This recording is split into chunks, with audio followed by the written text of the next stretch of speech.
Free roads, ऐसा हम ये योजना बना नहीं रहे, ये योजना स्वीकृत कर चुके हैं। यहाँ ठंडियां विंटर शुरू हो जाएगी, तो इस समय अगर काम करेंगे तो आधा होगा, डामर पड़ेगी, मैग्नेमाइजेशन नहीं होगा, फिर बर्फ गिरेगी और फिर वो सड़क खराब हो जाएगी। तो मुझे लगता है कि समय को देख करके उस हिसाब से काम किया जाए, क्योंकि बर्फ गिरेगी तो फिर सड़कें खराब होंगी। तो ऐसी सड़क बनाई जाए कि कम से कम 4 साल 5 साल वो चले, जिस पर आप अच्छी तरीके से चल सके।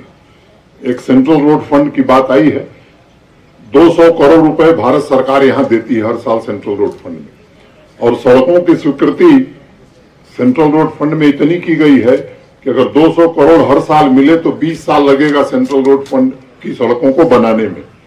उस पर भी एक बड़ा निर्णय हम लोगों ने किया है कि जो सड़कें 50% से ऊपर बन गई हैं उनको सीआरएफ से बनाएंगे, जो नहीं बनी है उनको बाहर निकाल करके उनके लिए फंड उपलब्ध करा के उनको भी बनाएंगे। लेकिन जब आज हम ये कह रहे हैं तो इसका ये मतलब नहीं कि 2 महीने में बन जाएगी। एक योजना हमने बनाई है, सबने मिलकर के बनाई है। किसी भी सभ्य समाज की जो मिनिमम रिक्वायरमेंट, अच्छी सड़क होनी चाहिए, बिजली मिलनी चाहिए और शुद्ध पीने का पोर्टेबल वाटर मिलना चाहिए।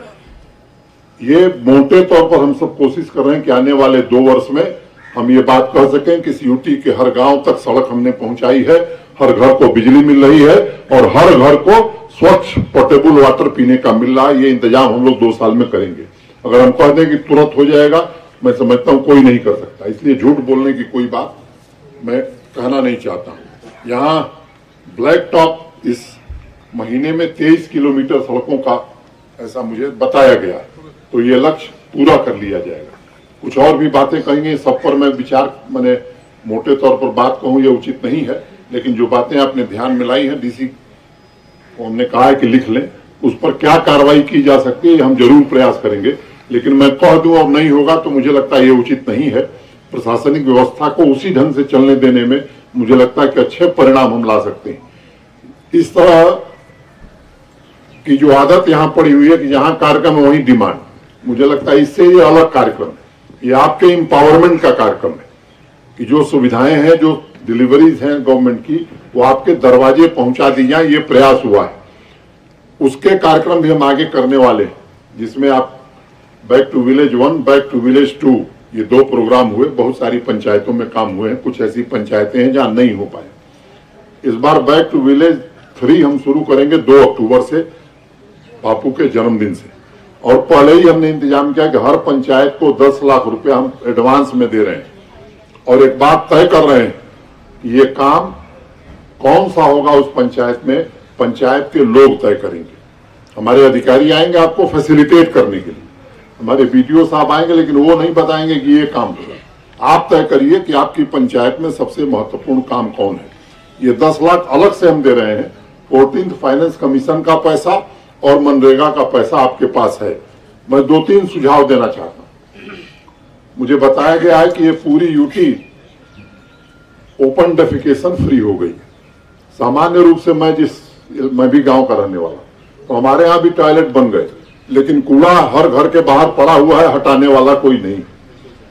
तो मेरा आग्रह होगा कि आप खुद ये बात तय करें कि मनरेगा में जिन मजदूरों को हम पेमेंट कर रहे हैं, क्यों ना हम 2-3 ऐसे लोग तय करें, और हम इस 10 लाख रुपए में से पंचायत को अधिकृत अधिकार दे देंगे कि वो बड़े बड़े डस्टबिन सॉलिड वेस्ट का और वेट वेस्ट का अपने अपने पंचायत में रखें, और ये जो मनरेगा का पैसा ऐसे 2-3 लोगों को दे ताकि वो रोज उसको उठा करके वहां डाल सकें, फिर उसके डिस्पोजल का इंतजाम हम करेंगे। स्पोर्ट्स की सुविधा के लिए भी उसमें प्राविधान किया है कि जिस गांव का या जिस पंचायत का नौजवान जिस तरह की खेल खेलता है, अब क्रिकेट जहां होता है वहां क्रिकेट का ही सामान चाहिए, जहां क्रिकेट नहीं होता है वहां अगर फुटबॉल होता है तो फुटबॉल का ही सामान चाहिए।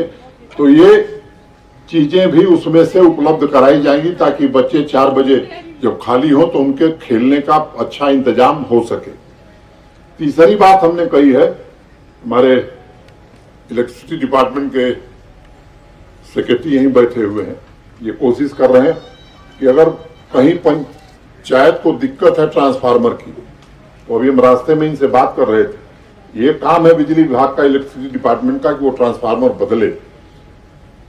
लेकिन यहाँ की जो दिक्कतें हैं मैंने बताई, लंबे समय से हैं। जगमोहन जी 90 में थे और 30 साल भी अभी वो दिक्कत झेल रहे हैं।